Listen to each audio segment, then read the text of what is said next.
Oh, I forgot to. We had some technical difficulties there. Obviously, yeah. 1 second. Yo. Yo, you have to add yourself to Yeah, to the I did. I stage. just clocked. I just clocked. I just clocked. Yeah, see. This is how you know I'm an amateur on StreamYard at least because I'm just here talking. But yeah, nah, great game, man. Great game. I enjoyed it. I think Egypt were lethal. Egypt were lethal on the counter attack. Obviously, they pressed Ivory Coast. They forced them into a mistake, and they forced them into a mistake. And wait, so I've been streaming for about 5 minutes. This whole time I've been talking and no one's seen. All right, that's dark. That's dark. That's dark. All right, so I guess let's go from the start, man. Welcome to Football Locker Room Banter, man. This is T. So you might have seen me before, probably not. Depends how consistent you are. I made a couple of appearances on the Sunday show. I made an appearance on the old channel as well.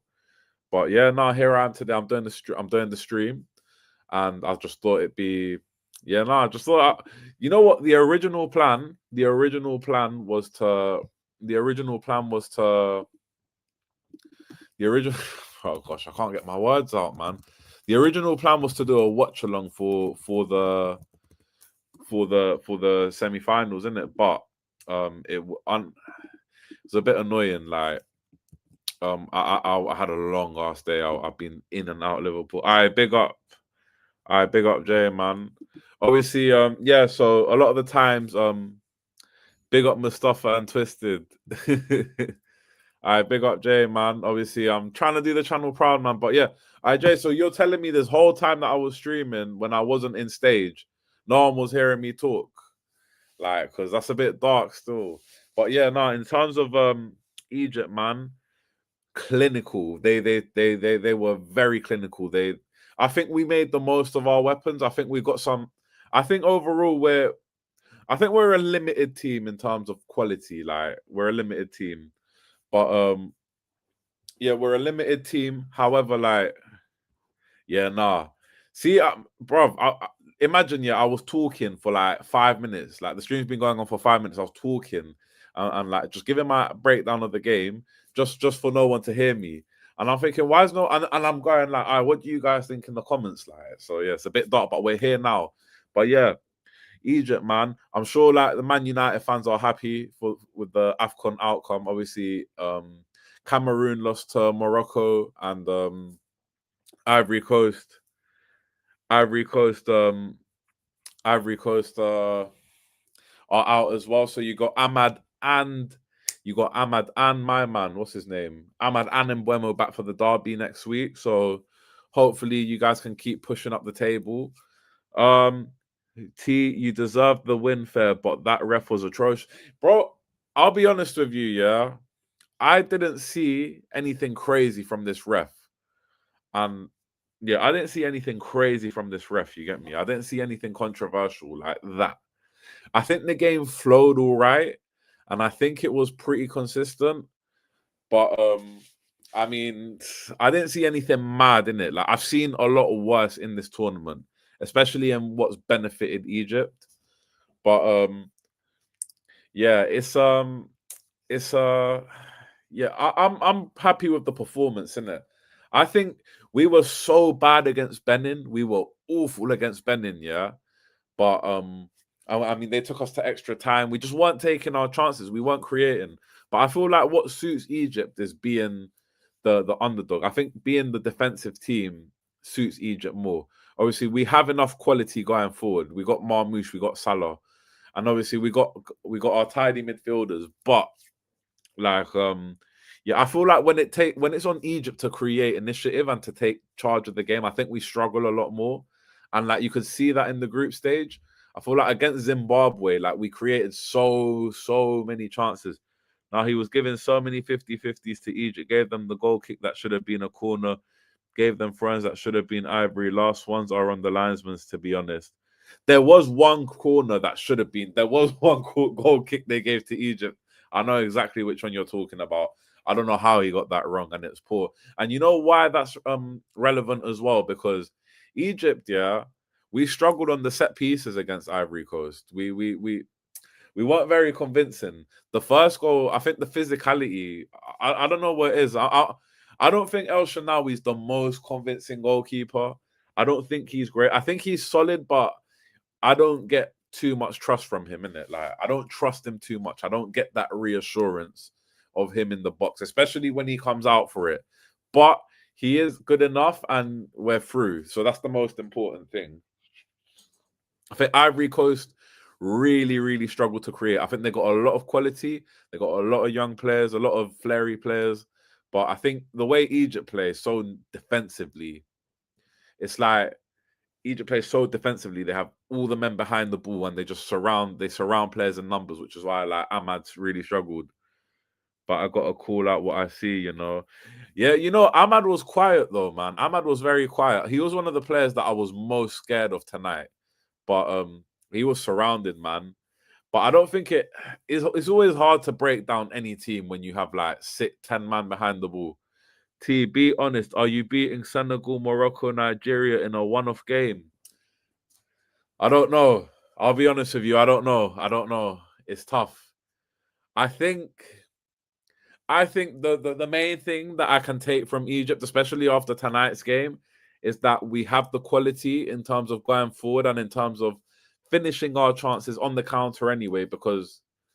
But I think playing against the better teams suits us in terms of like catching them on the counter and breaking.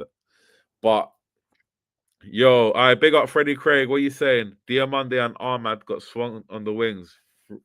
Three of them as soon as they go wide. Yeah, literally, that's what we had to do, though, man. We got to play to our strengths, man. We got to nullify the threats, and we got to play to our strengths. Obviously, we haven't got we're not blessed. We're not blessed with the quality that squads like Morocco or Senegal have, or Nigeria. So we got to play. We got to use our tools, in it. Like, obviously, if you got like if you got a hammer, you're not gonna use a hammer to cut a steak. Do you know what I mean? You're gonna use the hammer to smash, bro. Like. That's the way I see it. Like if you got a knife, you'll use a knife to cut, and if you got a hammer, you'll use a hammer to hammer. You get me? But big up Freddie Craig, man. You too, my brother, man. Have a great day. I hope you're blessed. But yeah, so what do you guys make of the semi-finals? So obviously Nigeria beat Algeria. I was surprised in terms of like the hype that Algeria had. A lot of people were hyping them up, saying they had a really good squad, and you know what? They look good in the AFCON. They won all their games, but I don't know, man. I was surprised. Yeah, 100% nothing against Egypt. They had a game plan. Yeah, no, literally, man. It's what it is. I think it's Egypt's a weird one because it's like we've got like you know what it is as well with Egypt. Most of our players are from the Egyptian league. The Egyptian league isn't Mickey Mouse. It's not like awful, in it, but I mean, we're comparing Egypt to playing against teams that have we're comparing Egypt against teams that have like really like established players in the midfield. I think Egypt has a good chance to win. I think so as well, but I think Senegal are a problem. I think Nigeria are a problem, and I think Morocco are a problem.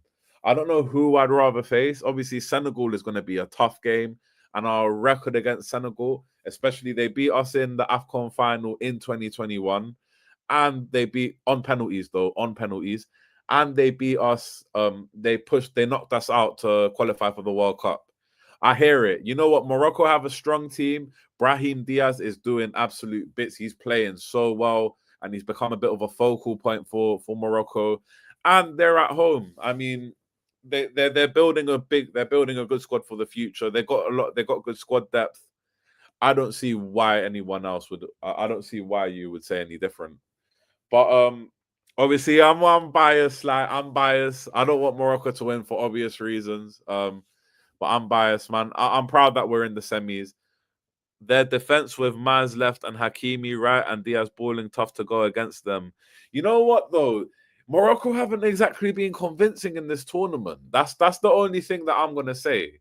For all the firepower they have, and for all the quality that there is in their squad and the players that they have, and the fact that they're playing this tournament at home, I think we haven't seen the best of them. Does that mean that we're not going to? No, they could still turn up. I think a semi-final in home soil is going to be a massive factor and a massive motivator. It's just a matter of whether we see it be too overwhelming emotionally and psychologically to go over the line, or if it's going to be what pushes them and spurs them on to take that next level and actually perform, get the result, and actually push themselves to a first AFCON since, like, I think 1976. So it will be interesting. I think Brahim Diaz will. I big up Freddie Craig, man. Big up Freddie Craig. I think Egypt will win AFCON. I hope. I have Morocco family and Egypt, so as long as one of those wins, I'm happy. Yeah, nah, nah. True. You're good either way, man. I mean, like, I hope. I don't want Morocco to win it because the main reason I don't want them to win it is because people have been talking so much about them. So yeah, and I'm a bit jealous. Like they're a lot better than Egypt in terms of player for player. I mean, in terms of most player for players, I think Marmoush and Salah would walk into that Morocco team, but I don't think anyone else would. But the other thing is, yeah, like for people that don't know, so I'm half Spanish, half Egyptian. And obviously Morocco knocked us out of the World Cup 4 years ago. And I am still salty about that. So there's that side of things as well. My cousin lives in Egypt and he loves it there. Whereabouts in Egypt does your cousin live? And Freddie, have you been to Egypt yourself? But people, let me know in the comments. What are your predictions for the semi-finals? And what do you think the finals will be? What do you think? What are your score predictions? And who do you think is going to make the final? Who do you think is going to win the AFCON overall? I'll be keeping an eye. The plan is as well. Ivory Coast to Egypt, player for player, is miles apart. Also, to be honest, but you got the job done. But Marmoush and Salah are miles apart from the rest of Ivory Coast. Like, do you know what I mean? But like, it's a cohesion thing. You know, another thing though. You want to know a stat? Egypt and Ivory Coast have played each other, I think, 12 times in the AFCON after today, and Egypt have beat them 11 times. So that is even more like than a bogey team. You get me? Morocco versus Egypt. Okay. Big up Freddie, man. I hope you're right. I'm praying that your prediction is correct because I really want to beat Senegal and I really want to see us win an AFCON for the first time in 16 years, man. Morocco versus Egypt would be a good final. Is that possible? I think it would be a great final. I think we would be massive underdogs for 2 reasons. One is Morocco having the superior squad on paper, and 2 is the fact that Morocco are the host of the tournament. Another stat is Egypt haven't won an AFCON with Salah. That's a good point. And we've lost 2 finals with Salah. But this could be the year, man. This is the only trophy that's missing in his cabinet. And I think for sure this is the trophy that would by far mean the most. And I think Salah's been a lot more effective. I think he played really well because we've done a bit of a 4-3-1-2. So obviously Salah and Marmoush just kind of had 3 roles up top. So I think that suited him. I think Salah's a lot more disciplined with Egypt. He keeps the ball, but Salah's got that quality where he can get the ball and play that pass, hook it through, free someone, give an option, slow down the game, let us catch up. But you know what? It's interesting, man. It's interesting. I would love to see. Obviously, I'd love to see Egypt win it, but especially I'd love to see Salah win it, man. I think he. I would love to see. Obviously, I think he would. Yeah, I think he'd. So I'm trying to. You know what I'm trying to do? I'm trying to share this. I'm trying to share this stream. By the way, people, make sure you're subscribing to the channel. Make sure you're double tapping that screen if you're on the vertical. Make sure you're pressing the like button on the bottom if you're on the normal one, man. But yeah, let me share. I'm gonna share this. I'm gonna share this in the group chat for some people, man. But yeah, also we've had, aside from that, we've had the FA Cup for Egypt. For Egypt, Salah, I would love, but he plays for Liverpool, so I don't want to see it. What has him winning something with Egypt got to do with him being at Liverpool, though. Obviously, if you don't want to see Salah win trophies for Liverpool, I get that. But why do you care what he wins for his country? Salah will get the winner in the final against Morocco. You are really going for it, Freddie Craig. Big you up, though, man. I like that. I like your optimism. 2-0 against Senegal and Salah getting the winner, that would be the absolute dream. But a long way to go, man. It's going to be a tough game against Senegal because Liverpool fans will claim it, bro. That's absolutely shameless, though, man. If Salah wins anything with Egypt, Liverpool fans need to stay the hell away from that, man. That's our stuff. That's our stuff, man. They got their own things to worry about. Shameless, man. I'm sure Liverpool fans won't be that. Surely they're not that shameless, man. Who's the most shameless fan base on the internet, though? That's my question, like. But yeah, obviously we got FA Cup as well. We've had FA Cup action. So you know what I might do? Not Arsenal, low. Liverpool have flopped this season massively. So I think they've underachieved because for obvious reasons, man. Liverpool spent a lot of money on players that were expected to hit the ground running. But I don't know, man. Like, it just hasn't happened. They're not playing well. You can share the screen. That's what I want to do. How do I share the screen? Bro. Present or invite. Okay, share screen. Share screen. Grant access. Sorry, I need to do some technical stuff.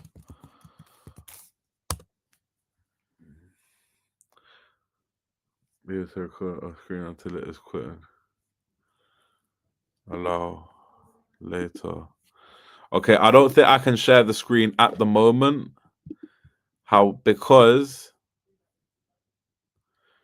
I can't share the screen at the moment because I'd have to close the live. I'm gonna have to close the live. I'm gonna have to close the live to share my screen. So I'm not gonna share my screen. But yeah, let's see. I big up Freddie, man. I'll see you later. Thank you for jumping on the screen. Thank you for jumping on the stream. It was good to see you around, man. Make sure you have the screen ready. I'm not gonna share the screen today because I have to close the stream and I don't want to close the live and then go back live again. It's not ideal. But big up T though. I big up James. My reason for wanting Morocco to win is I want to boost Mazraoui with confidence again. When he's on top of his game, we looks okay at the back. That's fair enough, man. Wouldn't you rather have Mazraoui back, though? He's been very good in this tournament anyway. Wouldn't you rather have him back? Like, sooner?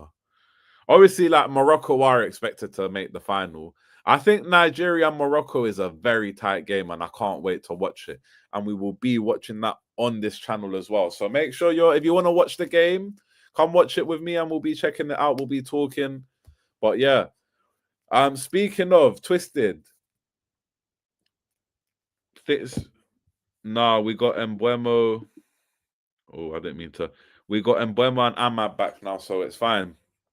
What? But you'd rather have Dalot? You're happy with Dalot playing right back, yeah? I don't know about that, I don't know about that. But I think it will be it'll be interesting. First of all, you know what? Let's go through the FA Cup. Let's go through the FA Cup fixtures. Obviously, third round today. So the biggest shock of the day is Crystal Palace losing to Macclesfield. So it's the first time in like 100 years since the holders got knocked out by a non-league team.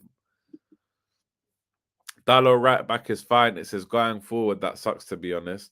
You know what, though? It looks like Man United are going to switch to a 4 at the back. So I think Dalot won't be as exposed in terms of going forward. I think Dalot at wing back, it just wasn't looking good, and there was a lot of responsibility on him going forward. See, 1909, there we go. Yeah, Crystal Palace losing to Macclesfield is crazy, man. Obviously, it would have been good to see them have a proper run at retaining their trophy, but I'm sure Crystal Palace fans will be really disappointed. Not just for getting knocked out, but for getting knocked out to a National League side. Obviously, Tottenham got knocked out by Aston Villa. Was that the second year in a row Tottenham have been knocked out by Aston Villa in the third round of the FA Cup? Let me know in the chat. People, make sure you're liking and make sure you're subscribing, man. We're trying to get the channel to 500. And furthermore, I'm going to be cheeky. I'm going to be really cheeky. I'm going to be insanely shameless as well, yeah? Oh, man, I don't know how to do it. Copy. There we go.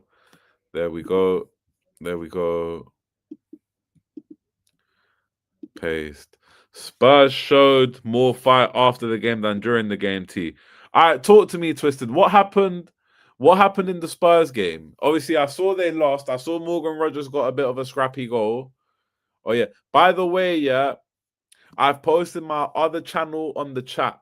Make sure, people, if you haven't subscribed to it, we got a new episode dropping tomorrow with none other than K-Mac, former QPR and Norwich Academy player, former Grenada international, where he talks his journey through football, and it's a really interesting chat in terms of what players go through when they're going through the academy system. Kicking off season 3 strong. So you won't want to miss that, people. But yeah, I think I'm curious to see how Man United line up. There's so much going on, man. There's so much going on. Obviously, this is a bit of an unplanned stream. Roger started celebrating in the Spurs in the face of Spurs, and they got angry as hell. But what did it turn into handbags? Did it turn into handbags? That's my question.